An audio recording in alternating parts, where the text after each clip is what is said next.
Welcome to the 140 Conference, Long Island.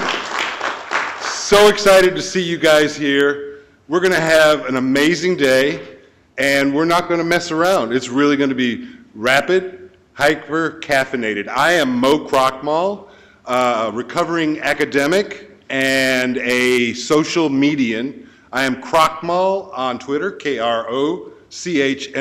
Connect with me, and I will answer you back. I like having conversations.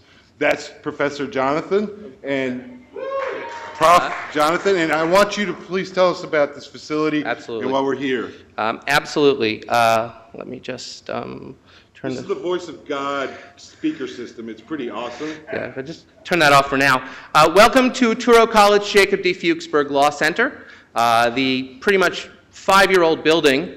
The school is about 30 years old. I want to publicly acknowledge and thank Dean Lawrence Rafel and my colleagues here at Touro for welcoming this conference with open arms and open hands and a heck of a lot of help. Peter Sinisi, who is the Dean in charge of IT, who is behind the camera right now, and his colleagues, Carl Bowerly, and the building and facilities people, and everyone else involved.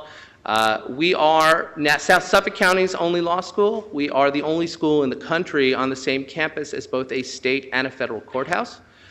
We also have a unique in the country public advocacy center here in the building, which I'll be talking about a little bit later on. The Health and Welfare Council of Long Island will be the beneficiary of any proceeds beyond our costs for the event, and we'll talk later about HWCLI.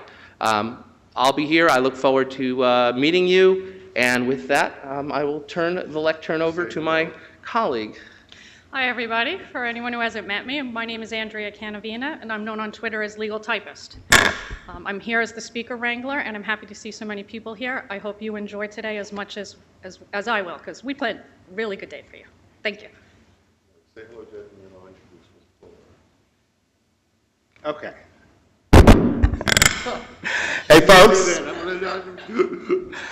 Jeff Namnam. I've helped to organize a conference on behalf of my colleagues as well, Social Isle, and I am more excited than you could possibly imagine. Having this global conference here that Jeff's put together on Long Island is a very big deal to me, because Long Island is a place where a lot of these conferences should be.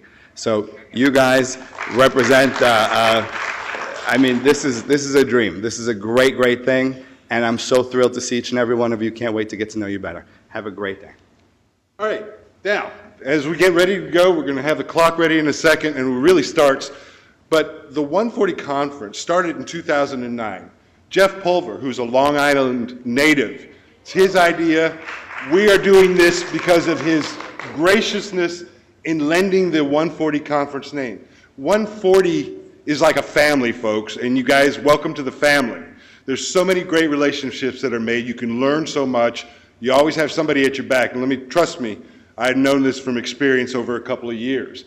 Now, last summer I had the privilege of going to 12 states in the Midwest in 7 days with Jeff Pulver. What an amazing adventure it was. Every place where we stopped, there were people waiting to hear Jeff and to talk with Jeff. We stopped in St. Louis, Kansas City. We went to 2 GM plants. Detroit is where we finished. And it was amazing to see a crowd come out. And I want to bring Jeff up and to say, give his blessings. I think we have a minion. We do. All right. Really want to welcome everyone here this morning, and thank you all for coming out here. The 140 conferences started out a couple of years ago as an attempt to try to figure out what was bullshit, what was real, in a world where Ashton Kutcher is racing to 1 million followers against CNN. Like, what was that all about? And then I decided to do an event that was focused on things like looking at Twitter as a platform and look at the effects on celebrity in the media and advertising and politics. And where it went to, I had no idea, but because at the time I announced the first conference in March of 2009, I actually did not know anybody in advertising or the media or politics or celebrity that did these things. But the moment I did a call for speakers, I discovered one of the most amazing things about the real-time social web is that your voice can get amplified. And it's the serendipity of the people who you don't know who amplify your voice. It sends a message out to their circles that changes everything. And it was at that point that I discovered the world had changed. The world became flat in many ways, that access to information was becoming democratized, that there were no the gatekeepers are still there but going away. But if you say you want to have somebody from the world of politics reach out to you, don't be surprised if the first person to speak at your conference, at least propose, is somebody from Al Jazeera, because that's what happened. We actually had Al Jazeera contacted us because they were using the social web in 2008 and they wanted to talk about it. They actually flew someone in from Doha. The next person to reach out to me was the Israeli embassy, because those folks, these U.S., the Israelis, and the U.K. in 2008 were started using Twitter for public diplomacy. And what I discovered, though, is that the social web actually was changing everything. That it did not matter what business you were in. Your business is actually changing the way it accesses information, and that the thing called what I look at as a back channel starts to emerge. You see, we're living in a time right now where brands have become human. There's a humanization factor. Brands can no longer, and companies can no longer just hide behind logos and press releases. And the moment you hire somebody to represent you online, you're alive, and you have feelings. And there's a level of humanity that's coming back because of that and through that. And so it's, when you actually have people represent you online, now everyone online who you're connected to has a back channel into that company. And so that's kind of different. It doesn't matter whether or not you're back channeling politics or brands, or you're back channeling really anyone or anything. You all have friends now in high places, don't know it. But a little bit about me. So I'm here in Long Island, and it's kind of apropos to be here. I grew up on Long Island, and I actually represent both Nassau and Suffolk County. I was first born I lived in Queens for a while, then moved to Great Neck. And these days I have dual residency in Remsenburg, mostly in the summer, and in Great Neck other times during the year. And the whole 140 experience has just changed things. I mean, I don't know how many people here today have ever thought about going to a conference where you can connect with people and experience things like love and serendipity and humanity. But that's what I uncovered at the 140 conferences. I thought that, and I had, before I did these conferences, you may not know this, but I helped pioneer the popularity of what's known as voice over IP. I did an event called VON, which was a trade show and conference. VON stood for Voice on the Net. From VON, I gave birth to a company called VON-Age, which was the age of voice on the net. And I did a lot of things. And when I was doing the VON conferences, those grew from 200 people to literally 8,000 people.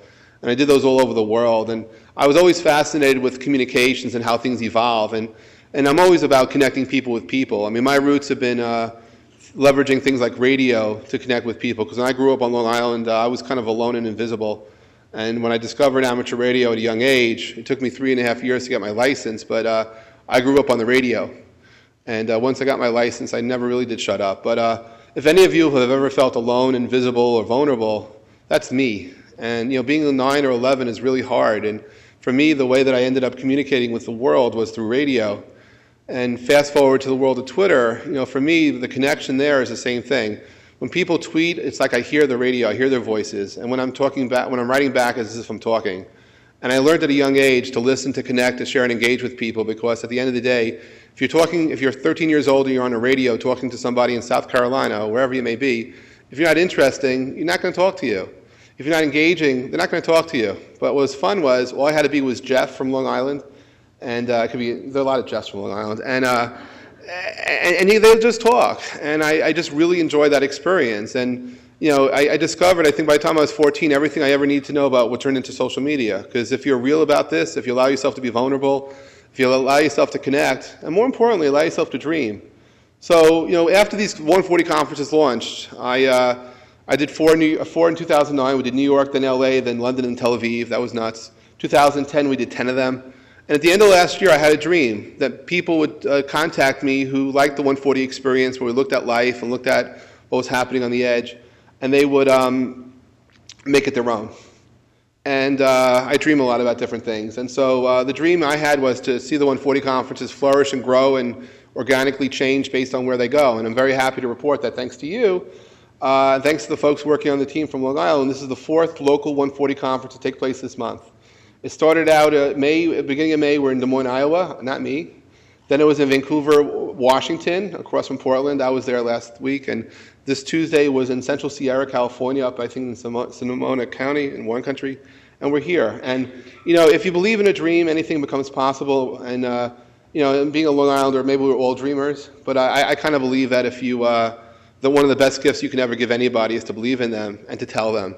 And that, if you have a dream to do something, don't hold back, just make it happen, because anything becomes possible. Because if I ever thought about where I started from, and I did go to Hofstra and I did all these other things, I realized that if you believe in something, you own it, make it happen. It's your responsibility to follow that path. And at the 140 conferences, the person sitting next to you may change your life. You never know. It's the way that the life is. That sometimes it's the person you're sitting next to, the person who talked to you, that you can influence them. But that's what happens. We live in a time where serendipity is around us. And the one thing I hope you get out of today, if nothing else, is something called hybrid vigor. And if Becky McRae is watching this show, it's really her word. She taught it to me at the 2009 conference. But if we were crop farmers and we had two crops from two different geographies crossbreed for some reason, the offspring is called hybrid vigor. And here it's the people you're sitting next to from different walks of lives that you'd otherwise never meet. Those relationships are the hybrid vigor of the conference.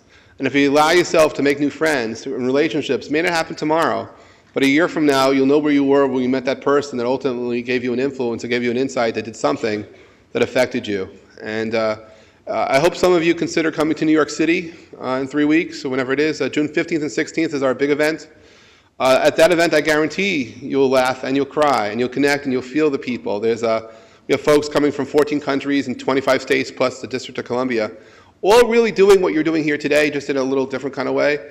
But we're all there about the people, all about connecting and sharing. And I thank you all for coming and listening. I'm at Jeff Pulver on Twitter. Usually every morning when I'm not in a rush, I start each day by saying good morning, because it's my way of saying hello. And then what happens next is just pretty amazing. I've enjoyed carrying on conversations with people from all over the place, because again, when people tweet me, it's like talking to them on the radio. I hear them, and I speak to them by typing back. But I wish you a great show and a great event, and I thank everyone for having the insight for making this happen, particularly the folks to my right, because if it wasn't for them and Mo and others, we wouldn't be here today. So guys, thank you. And by the way, if you see some people hugging and not giving handshakes, one of the things we do at the 140s, it's hugs over handshakes. I find it to be much more more fun and more real. So anyway, thanks a lot. Hope you have a great event, and thanks for coming to Long Island's first 140 conference.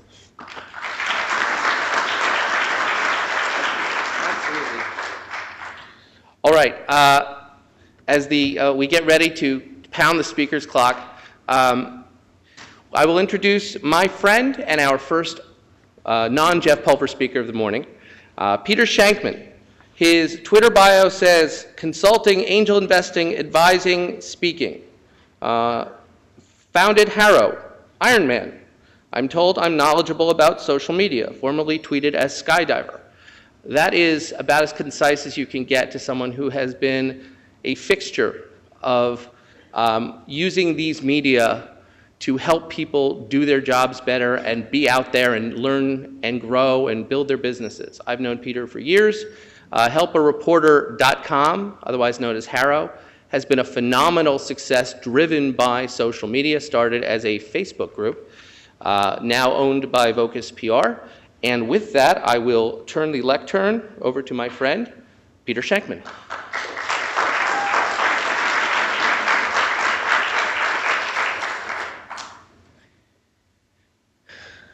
If I get into my car at 6:45 in the morning to drive all the way out to Long Island to speak for 5 minutes, you can't imagine the shit that Prof. Jonathan must have over me. All right, so the clock is started at 4:50 left. Here's the thing, Jeff is one of the best guys out there, one of the best guys in the space, and he's just one of the nicest and most happy people with good messaging and good things all the time. I like to think I am as well. Today I'm not going to be. Today I'm going to be a cynical bastard, and you're going to have to deal with it. So last Friday I wrote a piece on my blog called I will never ever hire a social media expert, and neither should you. And the first line, thank you. Stop it, you're chipping into my, now I have 4:20 left, I hope you're happy. The second line of that piece said I was going to title this article, All Social Media Experts Should Go Die in a Fire, but I decided to be nicer. Here's what it comes down to, guys. You are not experts of social media. If you're using social media, you better be doing it for one reason and one reason only, and that is to generate revenue. Okay, if you're using it in a business capacity, you better be doing it to generate revenue. Okay, and if you are not, you are doing it wrong. Okay, right now, social media is new. In 5 years, it's just gonna be another skill set that you have to have. I've yet to walk into any office ever and find someone who's a director of phone. Okay, you have to be smarter than that. What it comes down to about everything is that you have to be smarter than that. What does being smarter mean in a social media type world? Okay, it means you have to be transparent. It means you can't be stupid. There is no security setting on Facebook, Twitter, or any device out there that will protect your ass from stupid. Okay, nothing will protect you from stupid. Okay, when I go, I very rarely drink, and when I go out drinking, I don't bring a device. Because 2 years ago at South by Southwest, I tweeted something at 2 in the morning, and I still regret it. I won't bring a device. The song that you think is just so awesome, you have to tweet every line after 5 Patron shots in at 2 a.m. is not going to sound good at 7 a.m., mark my words. Be smarter. Be transparent. Know that everything you do, everything you post, everything you say will be there for the rest of your life. It's no one else's fault if your personal or professional brand is not perceived the way you want it to be. The only person's fault it is yours. Be smarter. That's be transparent. Be relevant. Know your audience. We have 140 characters. That equates to 2.6 seconds. Back in the 80s, for those under 30, there was something called MTV. It stood for Music Television, and they used to play videos. Okay, now they show Jersey Shore. MTV used to play videos. Those videos were 3 minutes in length, and Attorney General Ed Meese tried to hold hearings about the dumbing down of America because he believed that we were getting stupid. He believed that 3-minute attention spans were going to let Japan kick our ass. Average attention span today is 2.6 to 3 seconds. Okay, that is a study. That is not fake. Okay, so you want to know how to get your audience if you only have 140 characters? The answer is very simple. Learn to write. Okay, bad writing is killing America. All right, bad writing will kill your business. Learn to write. If you only have 3 seconds to reach your audience, you damn well better know how to write. That's brevity. Relevance, know your audience. Okay, as great as Twitter is, if you have an audience who doesn't use it and you're tweeting all the time, you're wasting your damn time. Know where your audience is, know how to reach them, and know how to get them. How do you do that? You ask them. We have all these tools to connect to our audience. Reach out and connect to your audience. Call them. Pick up the phone. Email them. Hey, how do you like to get your information? You know who I listen to the most on the news? The BBC. Why? Because I have a radio? No, because they have a great podcast selection, and I can listen to it every morning on my iPod as I'm running around Central Park. That's it. Okay, if 1010 Wins had the greatest iPod selection like that, I'd listen to them. But they don't, and they lost me as a customer. Okay, and finally, top of mind. With all these tools, we have the ability to reach out to every single person in our network every single day, except we don't. Studies show we reach out to less than 9% of our network on a monthly basis. That's pathetic. If they're in your network and you're not talking to them, don't bother reaching out to them. Okay? That's rule 4. So transparency, relevance, brevity, and be top of mind. Talk to your audience. And by the way, it's not about me when you talk to your audience. Like, hey, Mark, happy birthday, and buy my book. It's not about that. Okay? It's, hey, Mark, have a great birthday. What are you working on that I can help you out with? That's what it's about, and I can directly point to $250,000 in consulting from Facebook that came in last year from not from my people in my audience, but from people in my network's audience who said, hey, we need a good social media or a good marketing guy. Who do you know? Oh, call Peter. Okay, be top of mind. I'm going to close in the 42 seconds I have left with a story. My parents are on Twitter strictly because they follow me. They only get into text messaging because on 9/11 I was third for takeoff on the runway at Newark, and all they knew is I was alive or dead. Was finally able to send a text message to my father's phone. That was the first time they ever sent or received a text message. That was 10 years ago. I can't get them to stop texting anymore. But here's the thing. They follow me on Twitter. At least my mother, when she hears something I say on Twitter she wants to reply, she DMs me. My dad doesn't do that. He simply replies to Twitter. Okay, so if you read my dad's stream, he's replying not to me, not at Peter Shank, but to Twitter. Okay, so you read his stream? Yes, no, with your mother, 42, a poodle. What the hell? It's not for everyone. Know your audience. Thank you very much, guys. Oh my God, I have to give you a hug, man.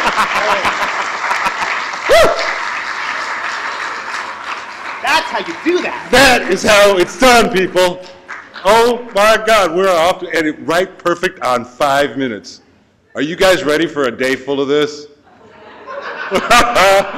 Oh my God. So, number 2. Let's go up here. Dave Kerpin. Where are you? I'm here. You're here. Come on up. I'm just gonna tell a quick story. Real quick. Dave. Don't start my time I think yet. we won't. I think I first contacted him. I used to put up on Twitter, and I will be going back to doing office hours. you know, what may I help you learn today? Because I learned that I don't want to say can, but it's what may I help you learn? And yeah, I think you responded to it, didn't you? I did. And we sat and had a really nice conversation. We're Facebook friends. I follow this guy. He's amazing on Twitter and Facebook and doing an amazing business. So you have the unenviable task. Do we have his timer set to go? He's ready to go. It is your floor. Thank you. I got 5 minutes, and then I'm so sorry. I have to run to speak in the city, but I'm going to stay for a few minutes after I speak. My name is Dave Kirpin. I'm a social media expert.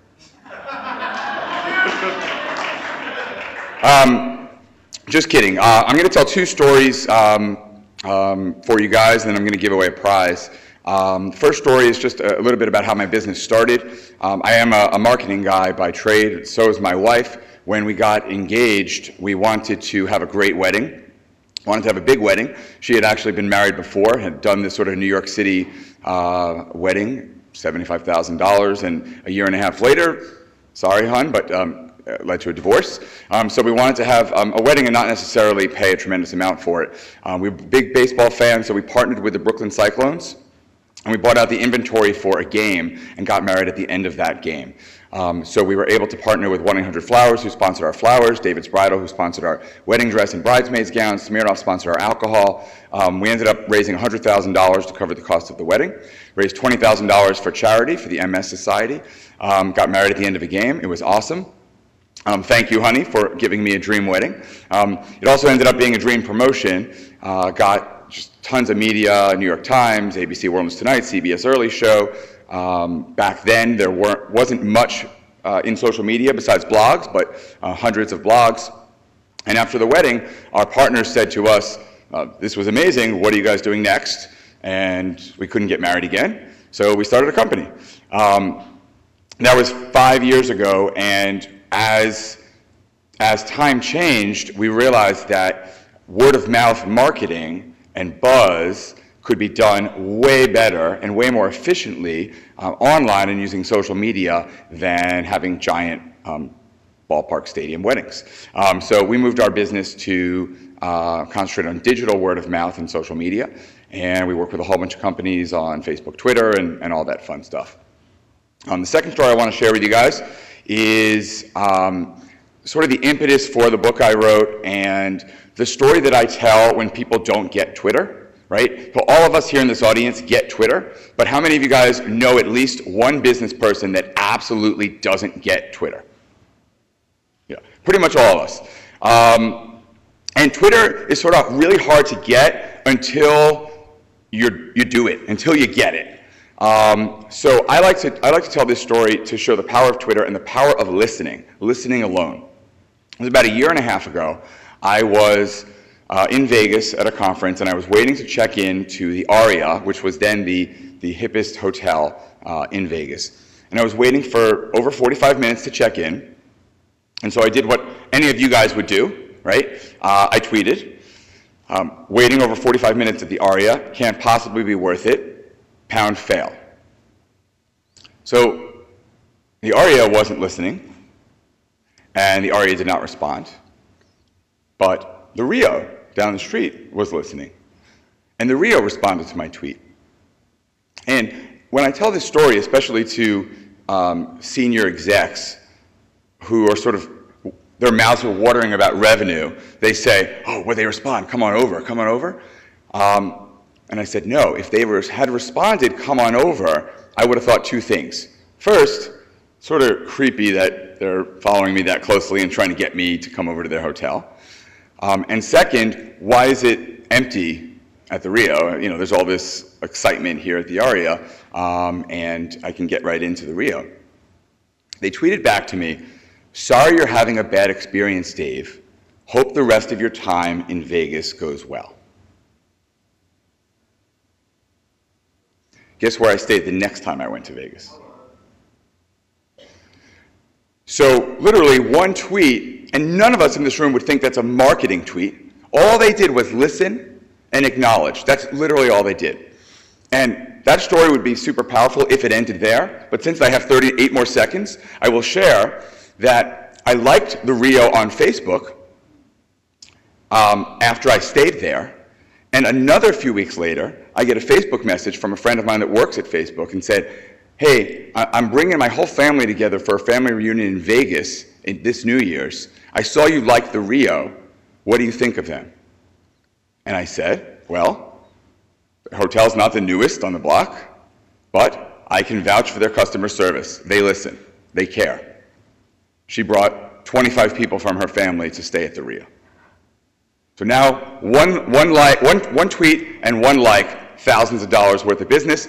Thank you guys. I have a prize to give away, and I'm going to give it away to the first person who can shout out the actor on Facebook with the most fans. It's the most authentic person on Facebook, the actor with the most fans on Facebook. Not Ashton Kutcher. Vin Diesel. Vin Diesel's crew. Who got Vin? Was that you, Mo? Mo, you're up for Mo. Mo gets a gift card to Tom and the Mo. Vin Diesel is an amazing personality. Thank you, Dave. All right. Where's Namno? You're introducing the next speaker, Mr. Namno, or am I? Can you do it? Sure. Actually, you know what, Mo? You go ahead and introduce him. That's Tony Comstock. Yeah, go ahead. All right. Where's Tony? Tony didn't check in. Okay. Well, then we're moving right along to Ray. You gonna do Ray? Okay. Ray is my brother. Ray is a man that I got to know through the LI tweet-ups and through some of the other Long Island organizations, and I just love Ray. And what he's going to share with you about the serendipity that is available through people that you meet through the real-time web is unbelievable. He's a great guy. Once he's done speaking, most importantly, meet him. He's a wonderful man. You got to get to know him. Ladies and gentlemen, at Ray.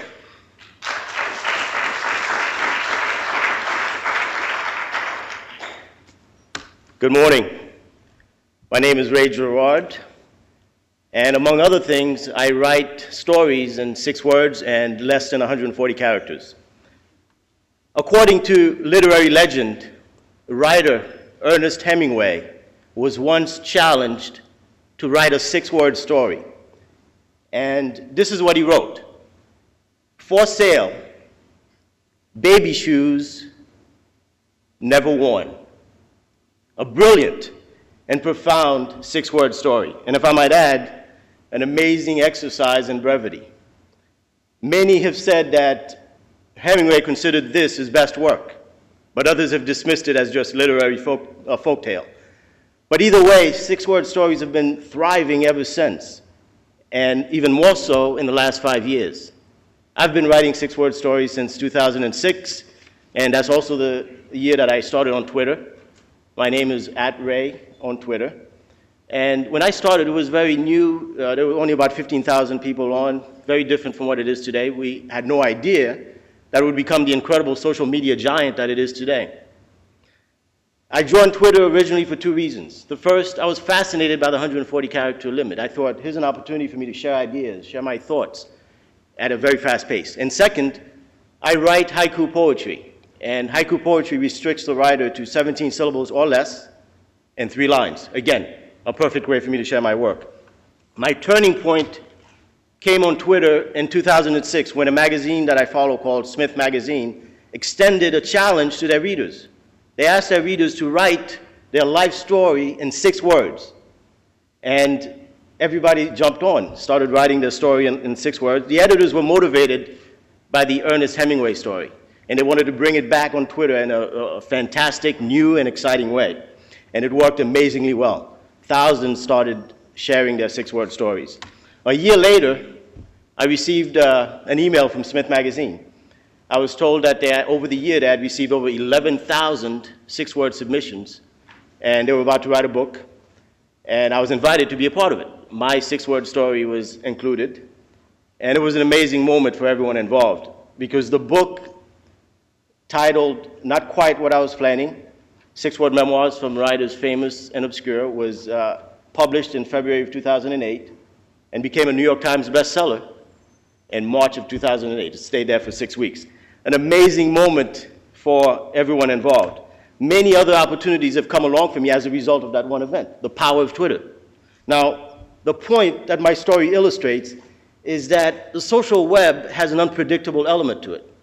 It's serendipity sprinkled throughout the social web.